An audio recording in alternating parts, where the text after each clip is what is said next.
નમસ્કાર, આપ જોઈ રહ્યા છો નેશન પ્લસ ન્યૂઝ. હું છું આપની સાથે હેતલ વગર. વડોદરા શહેરમાં 14 ફેબ્રુઆરીના રોજ બનેલા એક કરુણ માર્ગ અકસ્માતે સમગ્ર શહેરને હચમચાવી દીધું હતું. આ ઘટનામાં તપાસની નિષ્પક્ષતા અને દોષિતો સામે કડક કાર્યવાહીની માંગ સાથે એક પ્રતિનિધિ મંડળ વડોદરા પોલીસ કમિશનરને મળવા પહોંચ્યું હતું. 14 ફેબ્રુઆરી 2024ના રોજ વડોદરા શહેરનો સનફાર્મા રોડ એક ભયાનક અકસ્માતનો સાક્ષી બન્યો હતો.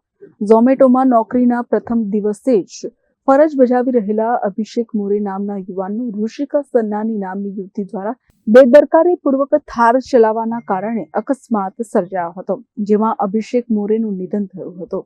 આ ઘટના બાદ સ્થાનિકો અને પરિવારજનોમાં ભારે રોષ જોવા મળી રહ્યો છે.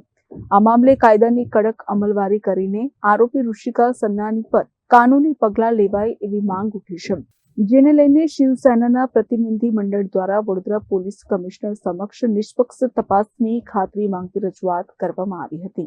તમે જોયો છે કે 14 તારીખે જે એક બનાવ બનેલો, જેનામાં અભિષેક મોરે નામનો છોકરો એક ઝોમેટોમાં ફર્સ્ટ દિવસ હતો, પહેલો દિવસ હતો અને એનું દુઃખદ નિધન થયેલું. હવે જે ગાડી સાથે અથડાયેલી એ થાર ગાડી એક યુવતી ચલાવી રહી હતી કે 18-19 વર્ષની યુવતી હતી.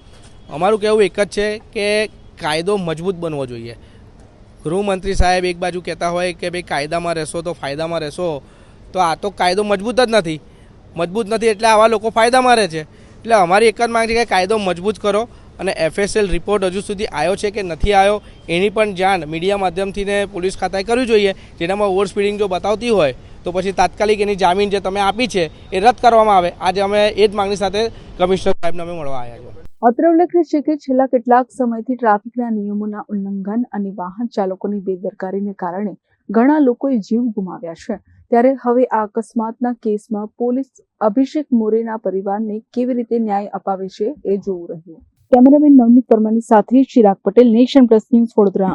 સમાચારોના સતત અપડેટ મેળવવા માટે અમારી નેશન પ્લસ ન્યૂઝની યુટ્યુબ ચેનલને સબસ્ક્રાઇબ કરો, બેલ આઇકન દબાવો અને જોડાયેલા રહો ફેસબુક, ઇન્સ્ટાગ્રામ અને ટ્વિટર પર.